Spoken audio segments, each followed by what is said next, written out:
Hi, Keir. How are you? Great. How you doing? Yeah, great, thank you. And I'm so pleased to be able to speak to you because I had such a good time with this movie. One Of that, course. it looked great in the trailers, but it really took me by surprise. And I'm just curious to begin with, really. What about this story? Obviously, it's your directorial debut, but so what was it about this specific story that made you want to step behind the camera to tell it? Yeah, quite honestly, it all started I've been an actor for 20 plus years now, and all the time people would ask me if you could play any character, what would you play? And I could never come up with an answer for that. So that started sort of, the wheels of imagination going, and I was like, oh, this would be a fun character. This would be a fun character. This would be, and so that's how the world kind of started. And I sort of, I started chipping away at this script and really honestly with no intention to direct it, but the more and more that I created the world and really fell in love with it all, I realized that I wouldn't be able to pass it off to anybody else. um so that was kind of like how it all came to be. Oh, that's awesome. And something I really appreciated about the film is having that almost unreliable storyteller with Joe's character Baron and those awesome transitions. We go from a sex scene to seeing Aldous Hodge sitting on a prison toilet, awesome. But I'm curious whether did that originate in the script or is that something you more found in the edit down the line? All of that was in the script. Yeah. I mean, Oh, I knew, doing my directorial debut, it's all about preparation, right? And it's all about like I knew exactly what I wanted. Of course, things shift and change depending on locations, casting, everything else. But yeah, I was I spent sort of years kind of crafting exactly how I wanted it to go. But so much of it, whatever, they always say what good artists copy and great artists steal. It's like, it's really my love letter to the films that I grew up watching and loving, of the late 80s and 90s. And so there's this kind of like, it's a thin line between homage and kind of just ripping people off. But that is what it is. It's my aesthetic, right? It's the things that I'm really drawn to. This kind of like really, wild, sort of poppy, whimsical world with these really colorful characters. And following that this sort of, kind of black comedy genre, sort of this sort of fable that I wanted to weave together. oh, that's awesome. And Joe, as I mentioned, the prison, of course, in that we see Joe and Aldis's characters. Great back. This isn't a very ambitious movie with obviously what happens, elsewhere in the film, but it must have been fun for you as a filmmaker getting in that prison cell and just playing with that back and forth between the two of them, especially as obviously you'd written the script too.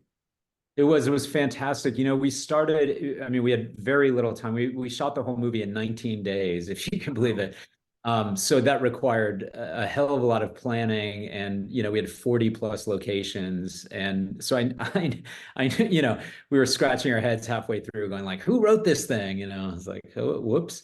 Um, but I knew that if we could pull it off, it's going to make the film feel bigger and sort of wider than it actually than the means that we had. But yes, certainly we started the whole film. The first half of the shoot was just Joe and Camilla doing all the Baron and Marmalade stuff, and then the second half of the shoot was Baron and Otis, was Joe and Aldous. So it was really nice to kind of get to that point where we were in kind of more of one location in the prison, and we're able to just kind of have some nice back and forth dialogue as opposed to bouncing around to a ton of different locations.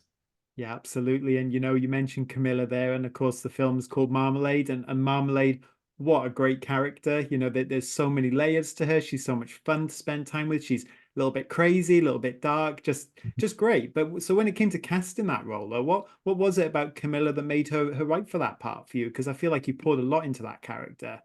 Yeah, yeah, certainly. I mean, she is kind of it's a hell of a role for someone to pull off, and boy, does she really add to it. It's by design, it was kind of like, can we play with the trope of kind of this manic pixie dream girl, but with a sort of edge to her. And that's exactly, it's designed in a certain way to be this kind of red herring. So it carries, she really has to carry the film. She has to draw the audience's attention. So part of that is, we were looking for someone who could really hold that charisma on screen. I was slightly aware of Camila's work. I'd seen a movie she had done called Mickey and the Bear that she was fantastic in. She came in, luckily, we worked together a little bit, and immediately it was a no-brainer. I mean, she has this kind of this electric, magnetic, dangerous sort of edge to her, and was able to, to just fully give that in her performance. And like you said, it's a little like unhinged. It's a little, charismatic. It's a little scary. It's a little warm. It's exactly like, we had to constantly toe that line, and it was fun to kind of decide when to amp it up or not. Yeah, I can only imagine. And how, as an actor, you've worked with everyone from Michael Bay to Mark Webb, Matt Reeves, Clint Eastwood, some Yeah. incredible filmmakers. So do you feel like all these years you've been learning bits and pieces off all these different people to bring you to this point where you could make Marmalade? Absolutely, no question. I mean, like I said, I had no great designs to direct. It was kind of always in the back of my mind, I think, as it is with any actor or anyone who's kind of been on a lot of sets in their lives. But I think when it really came time, it was sort of like, oh, I'll take that piece of information that I learned from all these masters, and there's so much of it is just surrounding yourself with like an incredible team as well, and being open to collaboration and communication, and but that is what it is. It's like I've sort of I've seen how directors interact with actors, not just me, but with other actors on set, and that I think was monumental when I went to do this. Is like, I have a knowledge that actors have different processes, they have different languages that they sort of speak, so you need to kind of go with the flow and pick up on those things, and that was instrumental for sure. Yeah, awesome. And something I really loved about this film is it has a personality with the unique structure and the color as well, I think is a great thing. And it's not something you see a lot of actors who obviously that go on to direct, and not to criticize their work, but maybe it's nothing special, so to speak. That it's clearly a first time project. But I felt like with this, it felt like someone who directed a lot of movies. So Oh, wow, thanks, uh, man. well, like you said, when it came to planning, and you said you thought about this for a long time, did you have all those ideas, like the color, like the structure? These are all things that have just been percolating away and you wanted to bring together at some point? Yeah, I did. What was really fascinating when writing it is that you quickly discover, oh, I'm the head of every department as you write, right? Like, you have to Yeah. create the costumes in your mind, you have to create the lighting, you have to create the casting, you have to create the locations. So it's the more and more that you hone in on those things and become clear on them, then when it's time to go, it's really, again, it's just about communicating those things and then seeing, if they can line up as best as possible. I had put together this lookbook that went with the script, and I'm proud to say that if you look back at the lookbook now that was created years ago, it's pretty identical to how the film looks now. So yeah, I guess, we set out to make a stylized, fun film, and I think we've achieved it.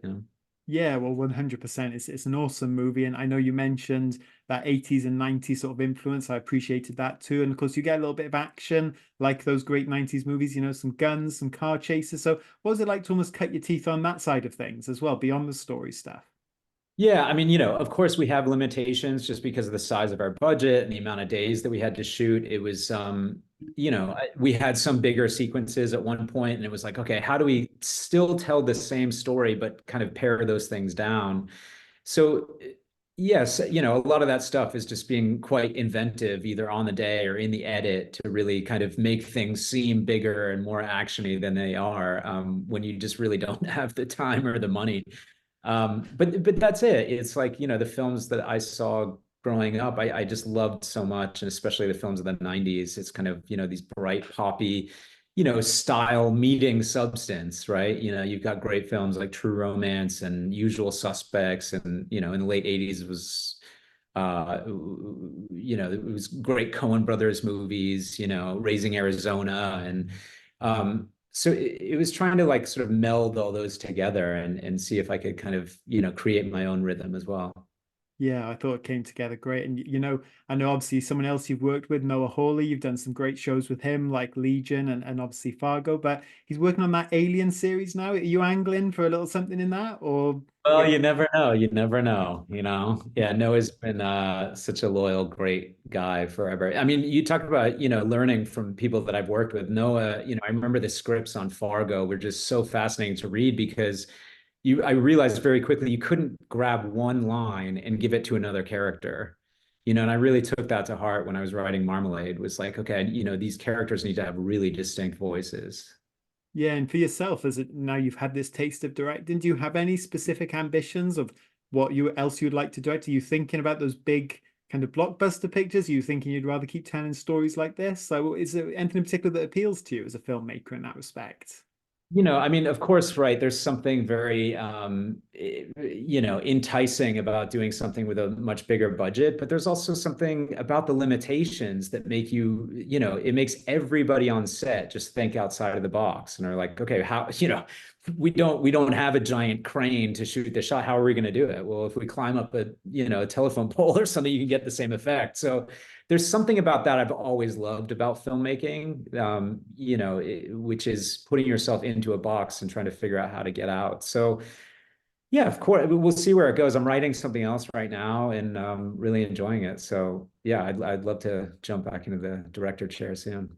Well, I certainly hope you do, Keir, because like I said, for a first time director for a movie like this, absolutely phenomenal piece of work. So thank you so much for taking the time and thank you for making this great movie. I cannot wait for people to see it. Yeah. Oh, thanks, man. I really appreciate that. Thank you.